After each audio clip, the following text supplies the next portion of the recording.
yang bisa dilakukan saat ini itu apa sebenarnya? Pertama, saya selaku Direktur Pusat Kajian Timur Tengah UI mengacungkan jempol mengapresiasi langkah yang dibangun oleh Indonesia lewat pemerintahan Joko Widodo. Ini sebuah langkah yang cukup berani, ya, bisa mengikuti langkah-langkah para pemimpin dunia yang lain. Di saat yang bersamaan sebetulnya ada 4 kepala negara di dunia yang semuanya negara-negara Arab. Ketika Donald Trump akan menstatekan bahwa ibu kota Israel bukan lagi Tel Aviv tapi Yerusalem, sebelumnya sudah ditelepon oleh Donald Trump. Pertama Raja Salman. Dia mengatakan cobalah dilihat kembali lembaran-lembaran sebelumnya. Asisi juga sama sudah ditelepon. Jawabannya semua normatif, ya. Mereka tidak sepakat, tapi tidak ada statement yang cukup lugas, ya, berbeda dengan Turki dan Indonesia. Betul. Artinya cukup sikap Pak Jokowi ini cukup baik dan harus diapresiasi. Indonesia menolak dan akan memanggil Dubes Amerika. Ini merupakan langkah yang baik, dan ditambahkan lagi Pak Jokowi, Indonesia akan ikut serta pada pertemuan Oki Darurat 13 Desember di Turki.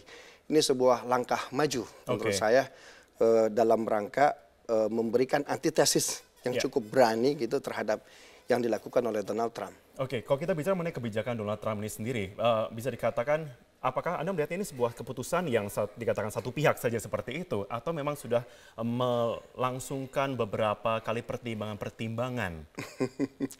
Donald Trump ini dengan keputusan akan memindahkan ibu kota Israel dari Tel Aviv ke Yerusalem, itu melanggar dua hal. Pertama masyarakat. Ada 4 pihak yang coba dia langgar, yang coba ingin dia lukai. Yang pertama masyarakat Muslim internasional, yang kedua Kristen, yang ketiga bangsa Arab, dan yang keempat rakyat Palestina pada khususnya. Kenapa? Karena Yerusalem itu adalah kota 3 agama. Bukan hanya ada Masjidil Aqsa di situ, tapi juga ada tempat di mana Nabi Isa dilahirkan sehingga dibangun gereja di situ, dan ada tembok ratapan. Ketika itu diblok oleh Donald Trump bahwa ini menjadi ibu kota Israel, dia telah melukai 2 agama samawi sekaligus, yaitu Nasrani dan Islam. Kemudian bangsa Arab juga dia lukai, dan rakyat Palestina dia lukai. Kemudian ada 2 dokumen yang dia langgar. Pertama dokumen kesepahaman internasional bahwa Yerusalem adalah kota pendudukan. Perjanjian Oslo 1993 itu mengatakan bahwa Yerusalem Timur itu ibu kota yang akan dibicarakan hasil solusi perundingan antara Israel dan Palestina itu sendiri. Tapi adanya klaim seperti ini jelas akan melanggar kesepakatan internasional. Dan yang kedua, resolusi PBB yang dia langgar. Ya, betul. Bicara soal resolusi PBB juga di sini ya Bang ya. Oke, saya garis bawahi. Melihat juga bahwa sikap dari Donald Trump ini bisa dikatakan sedikit, saya lihatnya sedikit otoriter ya. Anda setuju tidak di sini? Bukan hanya otoriter, mungkin sakit jiwa. Oke, Anda seperti itu ya. Tapi dengan adanya pertemuan dadakan ataupun mendadak yang akan disampaikan pada Oki mendatang, apakah itu bisa kemudian memberikan satu dampak langsung untuk kemudian bisa, tone down a little bit, turun sedikit begitu? Apakah bisa? Jadi Amerika itu dalam kasus Israel Palestina dia biasa menjadi mediator, tapi kali ini Amerika mungkin bosan menjadi mediator, ingin menjadi provokator. ingin menjadi yang lebih luas dari itu. Tetapi sebetulnya 16 Desember 2016 pemerintahan Obama di akhir pemerintahannya, beliau sudah mengatakan bahwa pemukiman Israel harus dihentikan. Masing-masing Amerika dan seluruh negara-negara anggota tetap Dewan Keamanan PBB harus menerima draft resolusi yang akan ditawarkan oleh Amerika.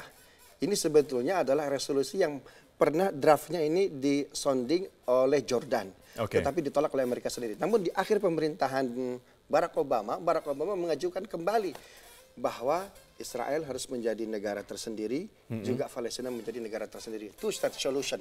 Nah, ini yang dilanggar oleh Donald Trump. Yang saat ini menjadi sebuah hal yang provokatif begitu ya. Kita bicara mengenai warga di sini, Bang. Tentunya yang ditanyakan warga adalah mengenai bagaimana dampak sebenarnya yang bisa langsung dirasakan. Kita berbicara sudah tadi mengenai dampak kepada warga internasional, tapi ke dampak ke bentuk masyarakat Indonesia sendiri sebagai warga ataupun kawan Palestina di sini itu akan seperti apa? Yang paling kita khawatirkan adalah tindakan-tindakan radikalisme terorisme akan semakin masif. Simbol-simbol yang berbau Amerika, yang berbau Israel, itu akan semakin masif. Nah ini yang mungkin kekhawatiran yang sangat dahsyat.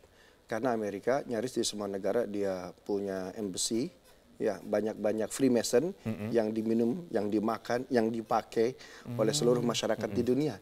Dan itu akan menjadi target radikalisme, ekstremisme. Padahal kita lagi gencar-gencarnya ya untuk melakukan hal itu agar ini tidak terjadi. Namun dengan pemindahan ibu kota dari Tel Aviv ke Israel ini akan menjadi sebuah sarang. Apa yang sudah kita lakukan ini dikubur oleh Donald Trump. Akan menjadi sia-sia selama ini upaya mediasi dari Menteri Luar Negeri ke sana. Dan yang paling menarik adalah pemindahan ibu kota Israel ini bersamaan waktunya ketika baru saja 1 bulan Fatah dan Hamas rekonsiliasi. Betul.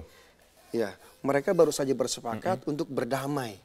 Apa artinya? Akan banyak label-label, bukan hanya label yang dijadikan terus adalah Hamas. Fatah juga akan masuk di dalamnya.